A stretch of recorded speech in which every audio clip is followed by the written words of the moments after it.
Okay, so I'll be discussing around 15 to 18 questions what I've collected till now with proper references. So first question is that is about a testicular tumor presenting with raised serum beta HCG and AFP and the most likely diagnosis. So if we see regarding the basically what I felt is that the Euro questions are taken from the Campbell and according to the references that is embryonal carcinoma and yolk sac tumor secretes AFP, whereas choriocarcinomas and seminomas do not produce that. And approximately 15% of seminomas secrete HCG, and HCG is also secreted by embryonal carcinoma. So both of them are secreted by pure embryonal carcinoma. So that would be the answer for this question. Moving on to next, that is regarding a patient with stage 1 non-seminomatous germ cell tumor, persistently raised beta HCG and AFP after orchiectomy.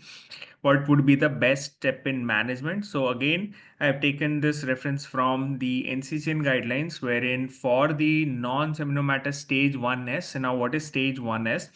So if we see whenever a patient with a non-seminomatous tumor has raised tumor markers, persistently raised tumor markers, that is stage 1S. And according to the NCCN guidelines as well, wherein there is raised AFP and beta HCG level, there is treatment modality is chemotherapy. Okay, so that is why A is the answer here. Which of the following is the last clinical finding to appear in compartment syndrome? So again, I think for more like some of the general surgery questions I've taken from shorts, wherein if you see the compartment syndrome, they have mentioned that progression to paralysis can occur and loss of pulses is a late sign. So unless what happens is in compartment syndrome, as there is edema, there is muscle edema is there, and as the compression or the pressure increases in the compartment, there is first of all there will be paralysis because of the pain during the muscle contraction, and the patient will not be able to move. Eventually there will be constriction and compression of the arterial system also, ultimately leading to pulselessness, which will be the late sign or the last clinical finding to appear in compartment syndrome. Next, a patient placed in frog leg position. Now, this is a very classical. I think plastic surgery questions are from Grab and Smith, and also this has been consulted with the plastic surgery faculty. Yeah, so I think from Bailey and Swords, both pulselessness is the answer for the compartment syndrome question. Now, moving on to next, that is regarding the frog leg position, wherein we have the question has been asked regarding the most prominent muscle visible during the skin on the medial aspect. So important that this position is used for the gracilis muscle. So the gracilis wherever we want to do the surgery, and in that it is important that gracilis is not prominent, but it is the adductor longus which is prominent, and behind that we have the gracilis.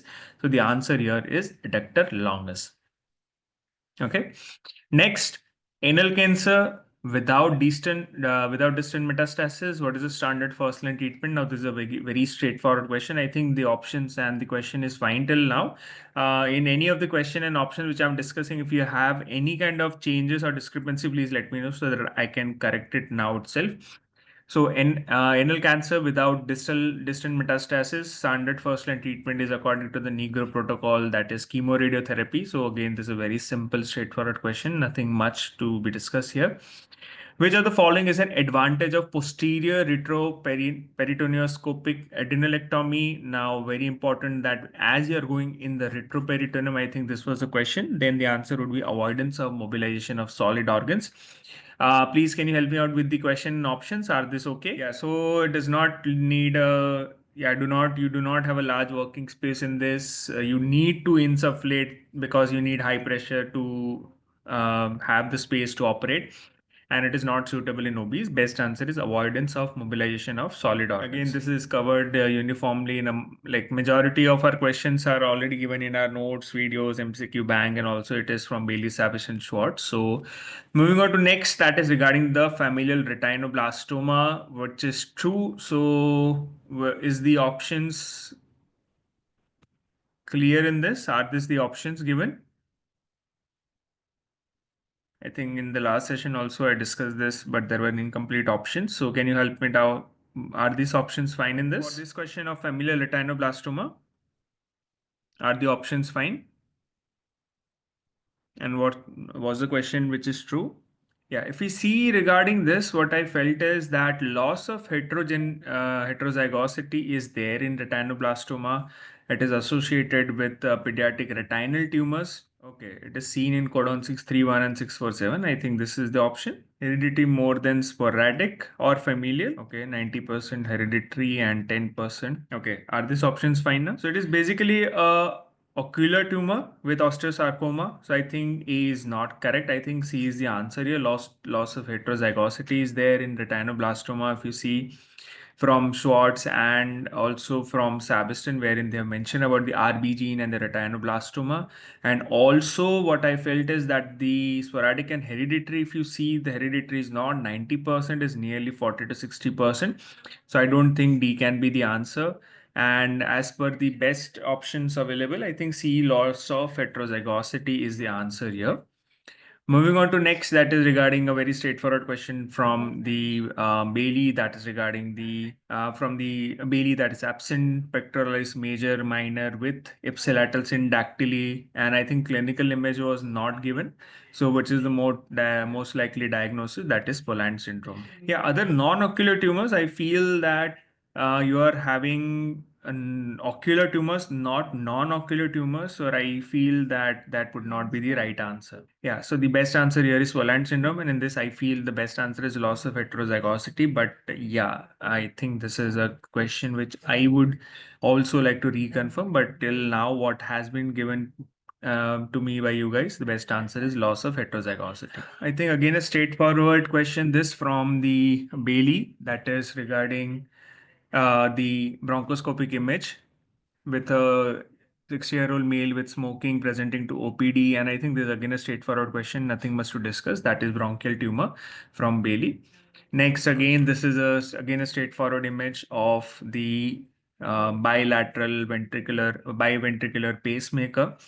So I think this is again, they have just taken the image from, I think from Google itself, it seems. So there are two wires which are going in, if you can see, 1 and 2. So it is not a simple chamber pacemaker, it is a biventricular pacemaker. So this is again a straightforward question. So CA and a serum amylase. I think that it should not be serum amylase, it should be the fluid amylase and not the serum amylase. But if the CA is raised, it can be either MCN or IPMN, but if the amylase is normal, it is MCN. So again, a straightforward question. The answer is MCN in this. So I think they have asked regarding the question of identification of the diagnosis.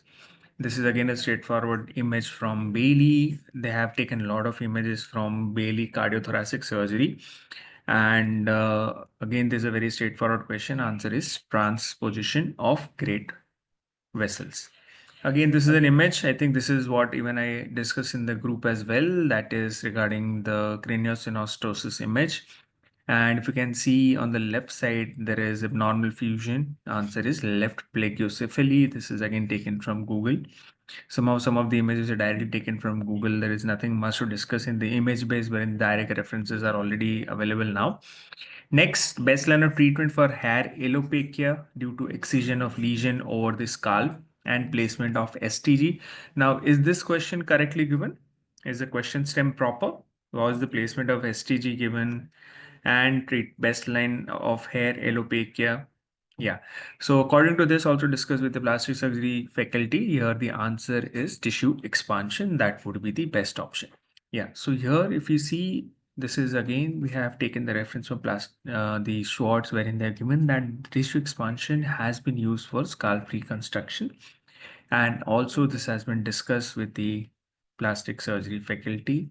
And yeah, so what happens is that if you go for any kind of rotation transposition flap, when you do the rotation, the remaining donor site will require STG. So eventually you do not spoil that.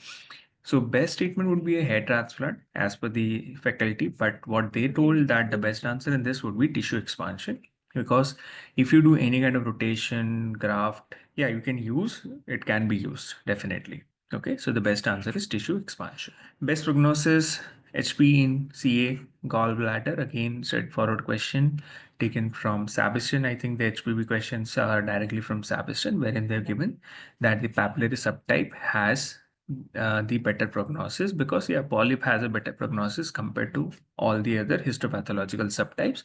So the answer here is papillary. Now, I think this was a question wherein they have given a patient with a female hernia. If I'm correct? And a male with an hydrocele. Yeah. So I think this again a very straightforward question. If you have go to the Bailey, they have already mentioned about this, and timeline of management of this has been mentioned. So repairing the hernia immediately and hydrocele at 2 years is a straightforward answer. So I think that is what I would like to discuss today.